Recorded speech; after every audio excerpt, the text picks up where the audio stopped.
மகர ராசி அல்லது மகர லக்னக்காரர்களுக்கு உங்களுடைய ராசி லக்னத்துக்கு 8ஆம் இடத்துல சுக்கிரன் கேது சேர்க்கை இருக்குது. இது உங்களுடைய வேலை சம்பந்தமான இடத்துலையும் சரி, உங்களுடைய லவ் லைஃப்னு சொல்லக்கூடிய காதல் வாழ்க்கையிலும் சரி, திருமண வாழ்க்கையிலும் சரி, இது நிறைய சிக்கல்களை உண்டாகக்கூடிய காலகட்டம். இது யாருக்காகவும் போய் நீங்கள் அந்த இடத்துல நின்று சப்போர்ட் பண்ணி பேசாதீங்க, ஒரு ஆர்குமெண்ட்டுக்குள்ளே நுழையாதீங்க. உங்கள் கண்ணெதிரே ஒரு பிரச்சனை இருக்குது அப்படின்னாலும் உங்களை தேவையில்லாமல் கூப்பிட்டு அதில் கருத்து சொல்ல வச்சாங்கன்னா நீங்கள் அதில் தலையிடாமல் இருக்கிறதே ரொம்ப ரொம்ப நல்லது. ஏன்னா நீங்கள் உங்கள் வாயால் உங்களுக்கு அந்த பிரச்சனைக்குள்ளே போகாமல் இருக்கிறது ஒரு எச்சரிக்கை உணர்வு வேணும் உங்களுக்கு. அடுத்ததாக ஒரு நம்மளுடைய ரிலேஷன்ஷிப்பில் ஒரு 3ஆம் நபருடைய ஒரு தலையீடு இல்லாமல் இருக்கணும். அதே போல் நீங்களுமே விட்டு கொடுத்து போகிறது அப்படிங்கிறது ரொம்ப ரொம்ப நல்லது. உங்களுடைய எதிராளி யாராக இருந்தாலும் சரி, கணவனோ மனைவியோ, அவங்கள கொஞ்சம் புரிஞ்சுட்டு அனுசரித்து நடந்துக்கிறதுக்கு ட்ரை பண்ணுங்கள். ஏன்னா ஒரு சின்ன பிரச்சனையை கூட இந்த காலத்தில் பெருசாக ஊதி அதை பெருசாக்கி அது நிரந்தரமாக அளவில் ஒரு விரிசலை உண்டாக்கக்கூடியதாக இருக்கும். அதனால் தேவையில்லாமல் அந்த வார்த்தையை பெருசு பண்ணிகிட்டே போகாமல் இருக்கிறதுங்கிறதே நல்லது. சில சமயம் ஒரு வார்த்தையோட விடாமல் நம்ம அதிகப்படியாக பேசும்போது அந்த பிரச்சனை ஒன்றுமே இல்லாத பிரச்சனை கூட பெருசாகிடும். அதனால் இந்த காலகட்டத்தில் அதை மட்டும் அவாய்ட் பண்ணிவிட்டு உங்களுடைய வேலையில் மட்டும் நீங்கள் ஃபோக்கஸ்டாக இருக்கிறது ரொம்ப ரொம்ப நல்லது. வயிற்று பகுதியில் நிறைய பேருக்கு ஏதாவது பிரச்சனைகள் இருந்தது அப்படின்னா சின்ன சின்ன சர்ஜரி நடக்கிறதுக்கோ அதில் சில குறைபாடுகள் தென்படுறதுக்கோ அது காரணமாக இருக்குது. அதனால் லேசாக ஏதாவது ஒரு ப்ராப்ளம் இருக்குது, அஜீரணமாக இருக்குது, இல்லாட்டி கழிவு பாதையில் பிரச்சனையாக இருக்குது அப்படின்னா கூட அந்த சின்ன பிரச்சனை இருக்கும்போதே அதை கொஞ்சம் கவனிச்சுக்கோங்க.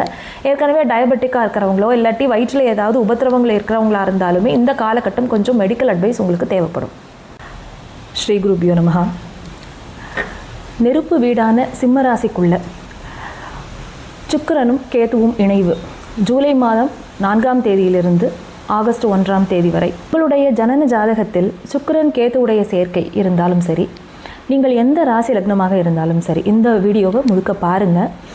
இந்த கிரகங்களினுடைய சேர்க்கை சிம்ம ராசியில் அமைந்திருக்கின்ற இந்த குறிப்பிட்ட காலகட்டம் ஜூலை 4 முதல் ஆகஸ்ட் 1 வரை உள்ளான இந்த காலகட்டம் பல பேருக்கு உங்களுடைய வாழ்க்கையில் பணம், பொருளாதாரம், ஆன்மீக வளர்ச்சி, குழந்தைகளை பற்றின விஷயங்கள், உங்களுடைய காதல் வாழ்க்கை, உங்களுடைய திருமண வாழ்க்கை, இதிலெல்லாம் பல விஷயத்தில் மாறுதல்களை கொடுக்க போகிறது.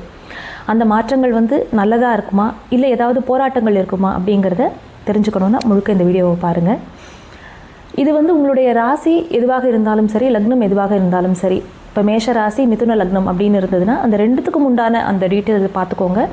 அதில் இருக்கக்கூடிய பலன்கள் உங்களுக்கு ஒரு 70% பொருந்தி வர மாதிரி இருக்கும். இதுக்கப்புறம் உங்களுடைய ஜாதகத்தில் உங்களுக்கு என்ன தசை, என்ன புக்தி, என்ன அந்தரம், அது சுக்கிரன் கேது இந்த காம்பினேஷனில் இருக்குது அப்படின்னா இந்த பலன்கள் உங்களுக்கு ரொம்பவே அக்யூரேட்டாக இருக்கும். அதில் பாசிட்டிவாகவோ நெகட்டிவாகவோ இருக்கக்கூடிய பலன்களுடைய ஆதிக்கம் அதிகமாக இருக்கிறத நீங்கள் பார்க்கலாம். நான் அஸ்ட்ரோமுத்து ரமா பாலாஜி, ஸ்ரீ குரு சக்தி ஜோதிஷாலயம், கோயம்புத்தூர். சுக்கிரன் சொல்லக்கூடியவர் காதல், காமம், அழகுணர்ச்சி, ஆடம்பரம், கலை, அலங்காரம், ஆபரணங்கள், பொருளாதாரம், கையில் புரளக்கூடிய பணம், ஒரு ஸ்பெக்குலேஷன், நீங்கள் ஏதாவது ஒரு கலை சம்பந்தமான ஒரு துறையில் இருந்தாலும் சரி, அந்த லைம் லைட்டுன்னு சொல்லுவோம் இல்லையா, அடுத்தவர்களுடைய அந்த பார்வை நம்ம மேலே விழணும் அப்படிங்கிற மாதிரியான ஒரு இடத்துல இருக்கிறது, இது எல்லாத்துக்குமே சுக்கிரன் காரகர். கேதுங்கிறவர் என்ன பண்ணுவார்னா பற்றற்ற தன்மை, ஒரு ஞானம், ஆழமான மத ஈடுபாடு, ஆழ்ந்த உள்ளுணர்வு, இதற்கெல்லாம் சொல்ல காரணமாக இருக்கக்கூடியவர் கேது பகவான். அதாவது நீரும் நெருப்பும் ஒரு இடத்துல சேர்ந்தால் அது எப்படி இருக்கும், இதில் கூடவே செவ்வாய் பகவானுடைய 4ஆம் பார்வை வேறு. மளமளன்னு காரியம் நடக்கணும், ஒரு வேகமாக இருக்கணும், அவசரமாக அந்த காரியத்தை செய்யணும், ஒரு படபடப்பு, பரபரப்பு, இதெல்லாம் உள்ளடக்கியவர் செவ்வாய். உணர்ச்சி பூர்வமாக அணுகக்கூடியவர். இந்த 3 பேருடைய இம்பேக்டும் சிம்மராசியில் இருக்குது. இப்போது இது ஒவ்வொரு ராசி லக்னத்துக்கும் என்ன விதமான பலன்களை கொடுக்க போகிறதுன்னு விரிவாக பார்க்கலாம் வாங்க.